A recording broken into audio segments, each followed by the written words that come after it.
Assalamualaikum warahmatullahi wabarakatuh. Perkenalkan, nama saya Tari Deviation dengan NPM 2201100015. Di sini saya ingin menjelaskan tentang fungsi Adobe Photoshop. Baiklah, yang pertama adalah Adobe Photoshop atau biasa disebut Photoshop adalah perangkat lunak editor citra buatan Adobe System yang dikhususkan untuk pengeditan foto atau gambar dan pembuatan efek. Hasil gambar yang diolah dengan Adobe Photoshop ini banyak digunakan mulai dari periklanan, fotografi, website hingga multimedia pembelajaran. Tool atau bagian utama yang ada Photoshop cukup mudah dikenali karena ini merupakan komponen penting yang akan pengguna gunakan saat membuka program ini. Yang pertama ada File, yaitu menu File biasa digunakan untuk langkah-langkah awal dan langkah akhir dalam melakukan pengeditan foto, karena di sana kita bisa memiliki membuka lembar kerja baru, mengimport foto, browser, open as, close, save as, proses print dan lain-lain.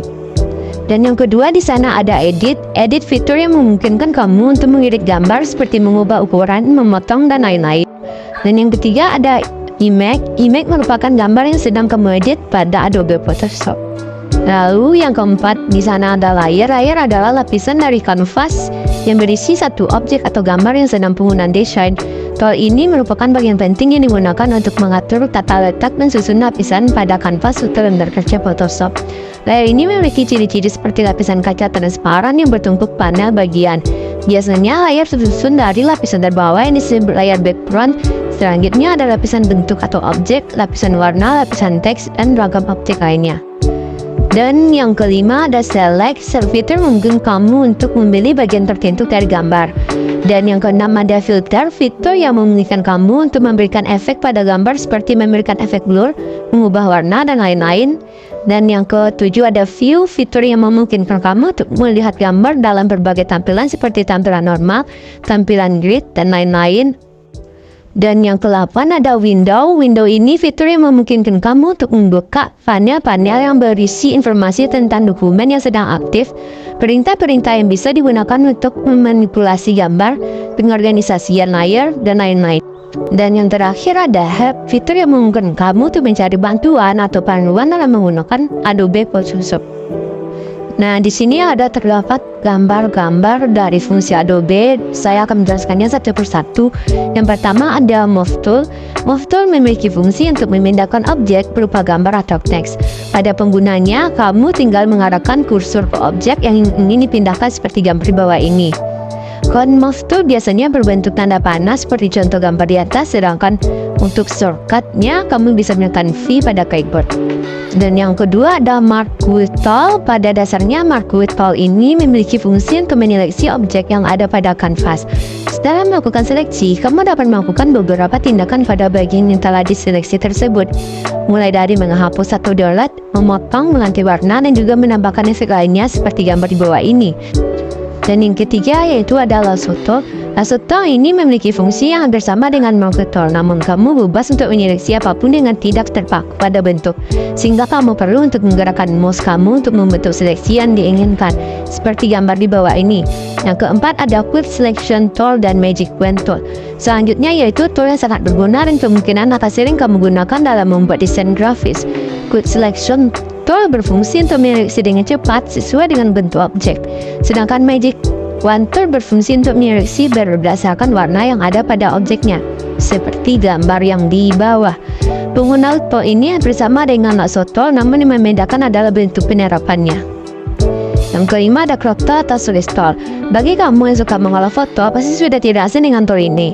Crop Tool berfungsi untuk memotong objek dengan bentuk persegi 4 atau persegi panjang yang ukurannya dapat diatur.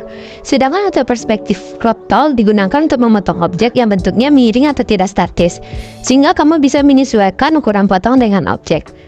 Nah, seperti gambar di bawah ini. Merupakan penggunaan dari Crop Tool. Tool ini biasanya akan memotong secara persegi pada objek yang ada pada kanva. Namun kamu dapat mengatur perseginya seperti 3x4, 5x6, dan bisa juga ukuran yang bebas. Dan yang keenam ada Eyedropper Tool. Sederhananya, Eyedropper Tool berfungsi untuk mengambil warna yang ada pada objek dan memasukkannya pada box warna, sehingga warna yang telah diambil menjadi warna utama pada pengguna tool lainnya. Seperti Brush Tool dan Shape Tool, Eyedropper Tool juga memiliki jenis lainnya seperti 3 dimensi material Eyedropper tool yang digunakan untuk objek 3 dimensi, kemudian pada color sample tool untuk mengambil warna dengan info RGB dan CMYK. Lalu pada contoh di atas kamu dapat melihat warna yang diambil dari objek adalah warna merah dan secara otomatis warna tersebut tersimpan pada box warna. Dan yang ketujuh ada brush tool. Selanjutnya tool yang dapat kamu gunakan untuk menggambar atau melukis objek, yaitu brush tool. Pada dasarnya brush tools ini dapat kamu gunakan untuk memberi warna pada objek seperti gambar di bawah ini. Tersedianya berbagai bentuk kuas pada brush tool dapat membuat karya grafismu menjadi lebih unik dan menarik. Misalnya, bisa kamu lihat pada tampilan gambar Photoshop di atas. Setelah kamu pilih brush tool, nantinya pada bagian menu bar atau atas halaman Photoshop akan muncul berbagai bentuk kuas yang dapat kamu pilih.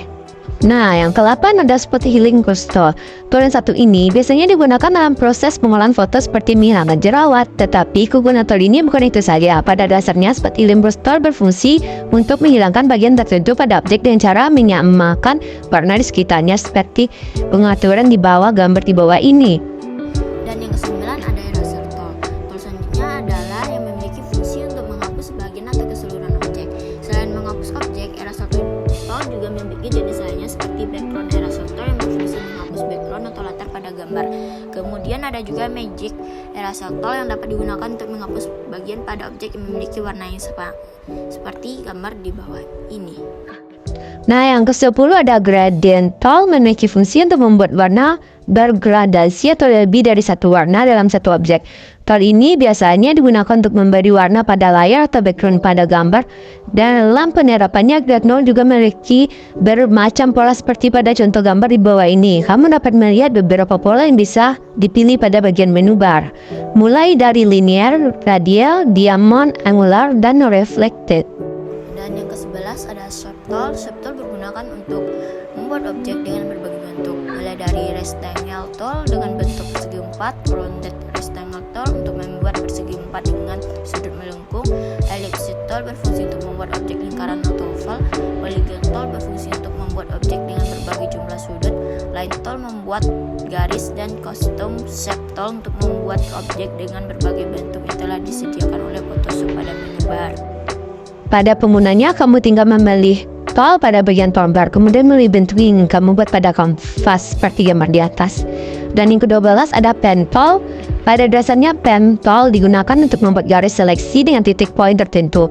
Tool ini biasanya digunakan untuk melakukan proses pengeditan seperti menghapus, memindahkan, membawa warna, dan lainnya.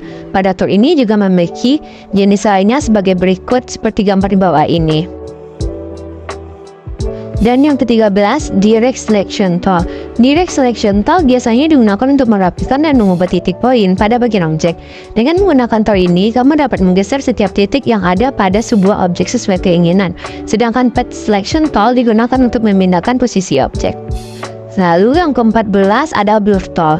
Blur Tool umumnya digunakan untuk mengaburkan sebagian atau keseluruhan objek. Tool ini juga memiliki jenis lainnya seperti Sharpen Tool untuk menajamkan warna pada objek dan juga Smudge Tool untuk memberi efek kuas cat basah. Seperti gambar di bawah ini. Pada penggunanya, kamu tinggal memilih tool dan mengarahkan ke bagian yang ingin diubah menjadi lebih blur. Seperti contoh, kamu dapat melihat sebagian dari strawberry tanpa tidak jelas. Nah, yang ke-15 ada Type Tool. Tool ini digunakan untuk membuat teks tulisan pada objek atau kanvas. Type Tool terbagi menjadi 4 macam, yaitu Horizontal Type Tool berfungsi untuk membuat teks dengan arah mendatar atau horizontal. Vertical Type Tool berfungsi untuk membuat teks dengan arah ke bawah vertikal. Horizontal Type Max Tool berfungsi untuk membuat area seleksi berbentuk teks atau huruf dengan arah horizontal. Yang keempat, Vertical Type Max Tool berfungsi untuk membuat area seleksi berbentuk teks atau huruf dengan arah vertikal. Selain itu, pada pengguna Type Tool juga terdapat pilihan lainnya seperti contoh gambar di atas. Pada bagian menu bar, kamu dapat mengganti font atau jenis tulisan dari teks yang akan kamu tulis. Kemudian, kamu bisa mengatur bentuk teks, tebal, miring, dan normal. Selanjutnya, kamu dapat juga mengatur ukuran teks dan warnanya. Sedangkan pada bagian strawberry yang ditandai warna putih adalah bentuk seleksi dari horizontal Type Max Tool. Baiklah, hanya sampai di situ saya bisa menjelaskan. Mohon maaf lebih dan kurangnya. Wabillahi taufiq wal hidayah. Wassalamualaikum warahmatullahi wabarakatuh.